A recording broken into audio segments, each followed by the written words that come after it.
سارے مشروبات یہ وہ سب کچھ ہے، لیکن صحابہ کرام رضی اللہ تعالیٰ عنہ سے پوچھے کہ جن کے پاس اتنا مشروبات نہیں ہے، اتنا کھانا نہیں ہے، اتنی جو ہے نا پیسے نہیں ہے، اتنی جو ہے نا وسعت نہیں ہے، لیکن صحابہ کرام رضی اللہ تعالیٰ عنہ نے ایک کھجور کھا کر بھی پورا دن جو ہے نا اللہ تعالیٰ کی اطاعت میں گزارتے، جہاد میں اللہ تعالیٰ کی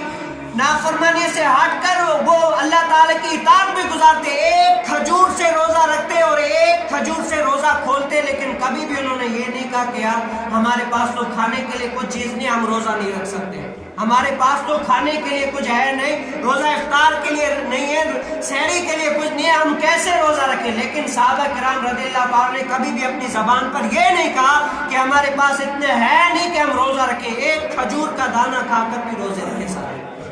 ایک کھجور کا دانہ کھا کر روزے رکھے اور کھلوائے۔ اور میں پڑھ رہا تھا کہ حضرت سیدنا علی مرتضیٰ شیر خدا اور ان کے گھر والے جب بیٹھتے ہیں روزہ افطار کرنے کے لیے، ایک روٹی ہے، در سے صدا آتی ہے، فقیر آتا ہے، وہ ایک روٹی بھی خیرات کر دیتے ہیں، کہتے ہیں اللہ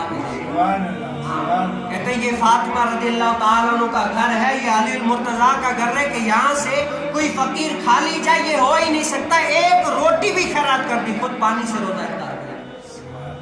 آج بتاؤ ہم اگر روزہ رکھتے ہیں یا اللہ تعالیٰ کے حکم پر عمل کر کے روزہ رکھتے ہیں، کتنا گھر والے چاہتے ہیں، پڑوس والے چاہتے ہیں، اور شام کے ٹائم اتنے سارے مشروبات، اتنے سارے کھانا کھا کر بھی ہم روزہ نہ رکھیں، تو بتاؤ ہم نے اسلام کا حق ادا کیا یا نہیں کیا؟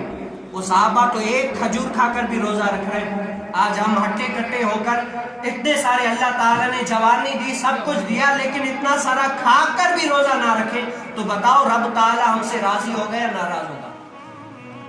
اگر ہم سارے اتنے مشروبات یہ وہ ہو کر بھی روزہ نہ رکھیں تو بتاؤ رب تعالیٰ ہم سے راضی ہوگا یا ناراض ہوگا؟